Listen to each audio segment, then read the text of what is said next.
মনে রেখো একটা কথা, যেদিন তোমার বিবাহ হবে সেদিন থেকে তুমি তোমার মাকে আর ভালোবাসতে পারবে না। যেদিন বউ বাড়িতে আসবে সেদিনই তোমার মাকে আর তুমি ভালোবাসতে পারবে না। পরিস্থিতি তোমার উল্টে যাবে। দিন যত যাবে পরিবেশ তত জটিল হবে। এক সময়ে মনে হবে এই মাটির ওপরে সবচেয়ে বড় শত্রু আমার মা। আর তোমার মা যা বলে সবই উল্টা কথা বলে, উল্টা বলে, এই কথাও ঠিক। আরে টাকা দিয়েছো তুমি ফল খেতে, টাকাটি তোমার মা তোমার বড় বোনকে দিয়ে পাঠিয়ে দিয়েছে। মা সেদিন যে টাকা দিলাম, ও টাকা খরচ হয়ে গেছে, কি করলেন? টাকা তোর বড় বোনকে দিয়ে দিয়েছি। আরে আমি আপনাকে ফল খেতে দিলাম, টাকা দিলাম ফল খাওয়ার জন্য, আর আপনি টাকা দিয়ে দিলেন মানে? অবাক। আপনার ছেলে আর আপনার বড় ভাইয়ের বড় বোনের ছেলে এক জায়গাতে খেতে বসেছে, তো আপনার মা বড় মাছের টুকরা আপনার বোনের ছেলের পাতায় তুলে দিয়েছে। এইটা আপনার বউ দেখেছে এইবার রাতে, হ্যাঁ তোমার মা এরকম, তোমার মা তোমার বোনের ছেলেকে ভালোবাসে, আমি রান্না করলাম কষ্ট করে, বড় মাছের টুকরাটা তোমার বোনের ছেলেকে দিয়ে দিল, আমি এগুলো সহ্য করতে পারি না। কত কি! আপনি সন্ধ্যায় এসে দেখছেন আপনার মা বিছানে পেশাব করেছে, উঠতে পারে না, বিছান গন্ধ করছে। আপনি বলছেন, হ্যাঁ তুমি আমার মায়ের বিছানা পরিষ্কার করনি, আমার মায়ের চাদরটা ধুয়ে দাওনি। তখন আপনার বউ বলছে, তোমার মাকে তুমি দেখো, তোমার মায়ের বিছানা তুমি পরিষ্কার করো, ওই ঘরে ঢুকলে তোমার মা আমাকে অকথ্য ভাষায় গালি দেয়, আমি তোমার মাকে দেখবো মানে? আপনার মা অকথ্য ভাষায় গালি দেয়, এ কথাও ঠিক। নেন এবার কি করবেন? এত কিছু করার পরেও মা যে ঘরে থাকে সেই ঘরে তুমি জোরে হাঁটতে পাবা না। আমি বলিনি, আল্লাহ বলেছে। এত কিছু বলার পরে তোমার মা যে ঘরে থাকে সেই ঘরে তুমি জোর করে কথা বলতে পাবে না। ফালা তাকুল্লাহুম উফফিন ওয়ালা তানহারহুমা, এ কথা বলতে পাবে না। আল্লাহ নিষেধ করে দিয়েছেন, এটা নগদ অর্থ। ঝাঁকি দিয়ে কথা বলতে পাবে না। হ্যাঁ আপনি এই করলেন সেই করলেন, একবারে টোটালে নিষেধ, আল্লাহ বলে দিয়েছে। অকফিজলাহুমা জানাহাজুল, হাত নিচু করে যেতে হবে। মনে পড়ে না একদিন দৃশ্য নকল করছিলাম, মনে পড়ার তো কথা, যে রাজশাহীর মেয়র এসেছেন নওদাপাড়ায় আমচত্বরে, তো শাহ মকদম থানার ওসি এইভাবে দাঁড়িয়েছেন, এইভাবে দাঁড়িয়ে বলছেন, স্যার এখন কি করব স্যার? তা আমি তো দৃশ্য দেখে অবাক হয়ে গেলাম, আমি তো পাশে বসেছিলাম সেই দিন, যেটা ব্যাপার কি, এটাতে ছিল মায়ের জন্য, এইটা কি করে মেয়র পেল? এটা তো মায়ের জন্য ছিল, কিভাবে এখানে চলে আসলো? অথচ মায়ের সামনে এভাবে যাওয়ার কথা আল্লাহ বলছে। আবার বলছেন শেষের দিকে, অকুর রব্বির হামহুমা কামা রাব্বায়ানি সগীরা, হে আল্লাহ তুমি আমার পিতা মাতাকে ওইভাবে দেখো বাল্য অবস্থায় আমাকে যেভাবে দেখেছিল, যার কারণে আপনাকে আমি সলাতের শেষে সালাম ফিরার পূর্বে একটা দোয়া পড়ার জন্য পরামর্শ দিয়েছি, মনে আছে কি? রব্বির হামহুমা কামা রাব্বায়ানি সগীরা। আর এটা যেন মনে থাকে এর জন্য কি বলেছি বলেন তো দেখি? জাযাকাল্লাহ খায়ের। 2 রাকাত সালাত আদায় করতে হবে। 2 রাকাত সালাত আদায় করে আল্লাহকে বলতে হবে, আল্লাহ তুমি আমাকে এই দোয়াটা বলার তৌফিক দান করো, আমি যেন না ভুলি। সব সময় সালাত শেষে সালাম ফিরার পূর্বে রব্বির হামহুমা কামা রাব্বায়ানি সগীরা এই দোয়া বলার জন্য আমি আল্লাহর কাছে 2 রাকাত সালাত আদায় করে সাহায্য চাওয়ার জন্য বলেছি পৃথিবীর সকল দিনী ভাই বোনকে। সম্মানিত দিনী ভাই বোন, আল্লাহর নবী বলেন, চিরদিনের জন্য মায়ের অবাধ্য চলা হারাম, চিরদিনের জন্য মায়ের অবাধ্য চলা হারাম। এই বেটা শোনো, আরো তোমাকে সতর্কতার সাথে বলছি, তুমি বারবার পেশাব করছো, তুমি বারবার পেশাব করছিলে বিছানে, তখন তোমার মায়ের জন্য একটা জায়েজ ছিল একটু হাসি মুখে আঘাত করা, এই অত পেশাব করিস কেন রে, এইটা তোমার জন্য জায়েজ ছিল। এখন তোমার মা তোমার কোলে, তোমার মাকে তুমি এইভাবে বলতে পারো না, কি যে করি, এত পেশাব কেমনে পরিষ্কার করি, হ্যাঁ কি যে করি, যখন তখন পেশাব করছে, এরকম কথা বলার সুযোগ নেই। একদিন তুমি ছিলে তোমার মায়ের কোলে, এখন তোমার মা তোমার কোলে, গোসল দেওয়া বা তুমি, কাপড় পরাবা তুমি, কাঁধে করে মেডিকেল নিয়ে যাবা তুমি, কাপড় পরিবর্তন করে দেবা তুমি, তোমার মায়ের সব কিছু তুমি করবা। আল্লাহ তাআলা চিরদিনের জন্য মায়ের অবাধ্য চলা হারাম করে দিয়েছেন। 2, ওয়াদাল বানাত, মেয়েকে মাটিতে পুঁতে দেওয়া চিরদিনের জন্য হারাম। অমানওয়াহাতিন, কৃপণতা চিরদিনের জন্য হারাম। বক্তব্য যখন দিচ্ছিলাম ইবাদতের জগতে সবচেয়ে শক্তিশালী ইবাদত দান, তখন মনে মনে ভেবেছিলেন যে 10 টাকা দিয়ে যাব, এখন এটা কেটে গেছে, তার মানে কৃপণতা ধরে নিয়েছে। কৃপণতা চিরদিনের জন্য হারাম। অত্র বুখারী মুসলিমের হাদিসে 3টে জিনিসকে হারাম করা হয়েছে, হারাম শব্দ উল্লেখ করা হয়েছে। 1, পিতামাতার অবাধ্য চলা। 2, মেয়েকে মাটিতে পুঁতে দেওয়া। 3, কৃপণতা করা।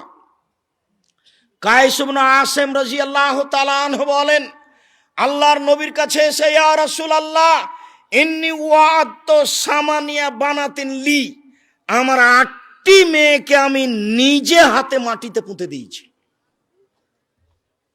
ও তার 8টি মেয়েকে নিজে হাতে মাটিতে পুঁতে দিয়েছে। সম্মানিত দিনী ভাই বোন, বিবরণে বোঝা যায় জাহেলিয়াতের যুগে মেয়েদেরকে মাটিতে পুঁতে দেওয়া হতো।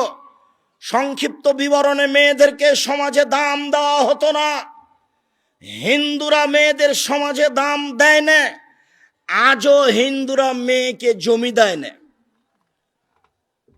বোকা শ্রেণীর কিছু মহিলা আপত্তি তুলেছে, মেয়ে পাবে 1 ভাগ আর ছেলে পাবে 2 ভাগ। এটা তো আমাদের সাথে অন্যায় হয়েছে। ও তো আসলে বুঝতে পারেনি আমার কেন 1 ভাগ, ভাইয়ের কেন 2 ভাগ। আরে শোনো শোনো, তোমার হলো 1 ভাগ আর তোমার স্বামীর হলো 2 ভাগ, এখন হলো 3 ভাগ। দেখো ঠিকই আছে, তোমার ভাইয়ের হলো 2 ভাগ আর তোমার ভাবির হলো 1 ভাগ, দেখো এখন ঠিকই আছে। বুঝা যায়নি মনে হয়। আরো জরুরি কথা যে তোমার বাপ মারা গেছে, তোমার বাপের যত বন্ধু বান্ধব আত্মীয় স্বজন ছিল এখন সব তোমার ভাইয়ের বাড়িতে আসবে, কেউ যাবে না তোমার বাড়িতে। তাহলে তোমার বাপের উত্তরাধিকারের হিসাবে খরচ তোমার বেশি না তোমার ভাইয়ের বেশি? ভাইয়ের বেশি। আবারও শুনে রেখো, কোনো কারণবশত যদি তোমার তালাক হয়ে যায় বা স্বামী মারা যায়, তাহলে তুমি এই বাসা থেকে ব্যাক করে ফিরে কোথায় যাবা? ভাইয়ের বাসায় যাবা। তাহলে তোমার ভাইয়ের জমি জায়গা কম হতে হবে না বেশি হতে হবে? আল্লাহ 3 ভাগের 1 ভাগ মেয়েকে দিয়েছেন, 2 ভাগ ছেলেকে দিয়েছেন, এটা অন্যায় নয়। হিন্দুরা মেয়েদেরকে কিছুই দেয়নি, আজও দেয়নি। সতীদাহ তো বহু দূরের কথা, স্বামীর সাথে জীবন্ত জ্বলে যেতে হবে আগুনে, এটা তো ভাবাই যায় না। আজও বহু প্রথা আছে হিন্দুদের মাঝে, যদি স্বামী মারা যায় তাহলে তাকে একটা নির্ধারিত গাছের নিচে নিয়ে গিয়ে যেমন ভাবে পাঁঠাকে বলি দেওয়া হয় তেমন ভাবে মেয়েকে জীবিত হত্যা করা হয় এখন হিন্দুদের কাছে। আর ইহুদি খ্রিস্টানদের কাছে মেয়েদের কোনো দাম নেই। ইহুদি খ্রিস্টানেরা আজও ওই মেয়েকে বাড়িতে রেখে দিতে পারে, ওই মেয়ের বিবাহ দেওয়ার প্রয়োজন নেই। আজও তার জমি জায়গা দিতে হবে, এটা তারা হিসাব করেনি। আজও তাদের নীতি আছেই যে মেয়ে মানুষ, মানুষ কি প্রাণী আছে তার ভিতর, প্রাণ আছে কি না, ও মানুষ কিনা এটাই সন্দেহ। ইহুদি খ্রিস্টানদের এইটা হিসাব, যার কারণে তাদের বিবাহ শাদী নেই, তারা মহিলাদের 5 পয়সা দাম দেয় না। সম্মানিত দিনী ভাই বোন, মহান আল্লাহ নারীদের অনেক মর্যাদা উল্লেখ করেছেন। যে যেখানে আছেন অল্প সময় খেয়াল করবেন, আমি আপনাকে কয়েকটি আয়াত, কয়েকটি হাদিস পেশ করে নারীদের মর্যাদা উল্লেখ করছি। এই ছেলে, কিছুক্ষণ অপেক্ষা করো। আপনারা যে যেখানে আছেন কিছুক্ষণ সময় কষ্ট করে হলেও দাঁড়িয়ে থাকবেন। আমাকে দেখতে পান আর না পান, চিরদিন এই গতি আসবে না। আর আমি বছরে 5টা 7টা জালসায় আপনাদের বগুড়ায় আসব, এই নীতিও বন্ধ করেছি। সম্ভবপর চেষ্টা চালিয়ে যাব একদিন একটা জেলায় যাওয়ার। সেই গতিতে প্রোগ্রাম করতে আমি আর চাচ্ছি না।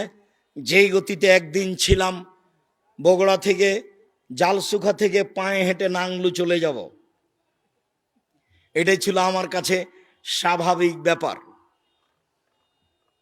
পায়ে হেঁটে চলে যাব আরো কোন কোন পথ।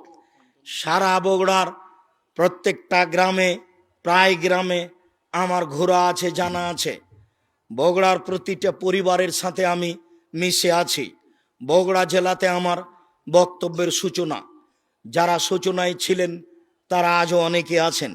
সূচনায় থাকার একজন চলে গেছেন দুনিয়া থেকে, সেটা হচ্ছে বীরকুষ্টিয়ার আনসার মাস্টার। আনসার মাস্টারের জন্য দোয়া করি, আল্লাহ তার কবরকে প্রশস্ত করুক, কবরকে আলোকিত করুক, আল্লাহ তাকে মাফ করুক। আপনার নাংলুর ওবায়দুর মাস্টারও যারা খুব সাথে থাকতেন তার মধ্যেকার। আর আপনার এই বাগবাড়ি নসিপুরের গোলাম রব্বানির কয়েক ভাই তো আছেই, তারা তো সব সময় থাকতেন। আর আরও আপনার গাবতলির অনেকেই, বগুড়ার প্রত্যেকটা গ্রামের সাথে আমি খুব মিশে আছি। সেই ভালোবাসায় এসেছেন, তাই আমাকে দেখতে পান আর না পান, যে যেখানে আছেন দিনী ভাই বোন, এক পায়ে দাঁড়িয়ে থাকবেন এক খেয়ালে। আমি আপনাদের কিছু না কিছু উপকার করবই ইনশাআল্লাহ। আপনাকে আমি এতক্ষণ যা বলছিলাম সেই অংশ থেকে কিছু বলছি। নারীদের মর্যাদা আল্লাহ দিয়েছেন, এই মর্যাদা নারীকে রক্ষা করতে হবে। আল্লাহ তাআলা বলেন, ওয়াইদা বুশশিরা আহাদুহুম বিল উনসা, আল্লাহ তাআলা বলেন, ওয়াকারনা ফি বুয়ুতিকুন্না ওয়ালা তাবাররাজনা তাবাররুজাল জাহিলিয়াতিল উলা। হে মুসলিম মহিলা, তোমরা বাড়িতে থাকো। বন্যতার যুগে, বর্বরতার যুগে, অসভ্যতার যুগে নারীরা যেভাবে রাস্তাঘাটে চলতো সেইভাবে তোমরা চলো না। যতদিন পর্যন্ত নারী আল্লাহর এই আয়াতের মর্যাদাকে রক্ষা না করবে, ততদিন পর্যন্ত নারী তার মর্যাদাকে ফিরিয়ে পেতে পারে না। মহান আল্লাহ বলেন, ইয়া আইয়ুহান নবী, হে নবী আপনি বলুন আপনার মেয়েদেরকে, আপনার স্ত্রীদেরকে, যখন তারা বাড়ি থেকে বের হবে তখন তারা মুখে কাপড় দিয়ে বের হবে, বোরকা পরে চাদর গায়ে দিয়ে বের হবে। তারা যদি এইভাবে বের হয় তাহলেই তারা তাদের মর্যাদাকে রক্ষা করতে পারবে। সম্মানিত দিনী ভাই বোন, সাথে সাথে আরও দু একটি হাদিস, মহিলাদের মর্যাদা আল্লাহর নবী এত বেশি উল্লেখ করেছেন যা ভাবা যায় না। তার একটি, মহিলারা যদি 4টি কাজ করতে পারে তাহলে তাদের জন্য জান্নাতের সব দরজা খোলা। মহিলারা যদি 4টি কাজ করতে পারে তাহলে তাদের জান্নাতের সব দরজা খোলা। 1, 5 ওয়াক্ত সালাত আদায় করবে। 2, রমজান মাসের সিয়াম পালন করবে। 3, স্বামীকে মেনে চলবে। 4, জেনায় লিপ্ত হবে না।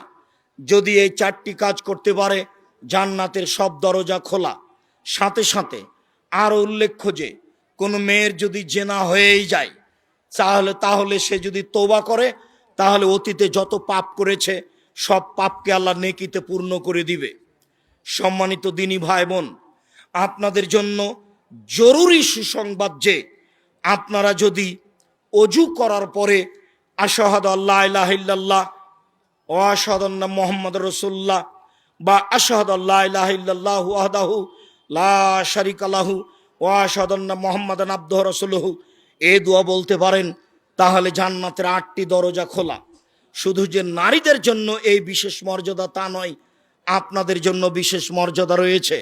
মর্মে নারীদের মর্যাদা অধিকার নিয়ে সংক্ষিপ্ত বিবরণের এই পর্যায়ে এসে বলছি। সম্মানিত দিনী ভাই বোন, আপনারা এই নিমগাছি মাদ্রাসাকে মূল্যায়ন করবেন। যার যতটুকু সম্ভব আপনারা যাওয়ার সময় দান করে যাবেন, কম হলেও বেশি হলেও।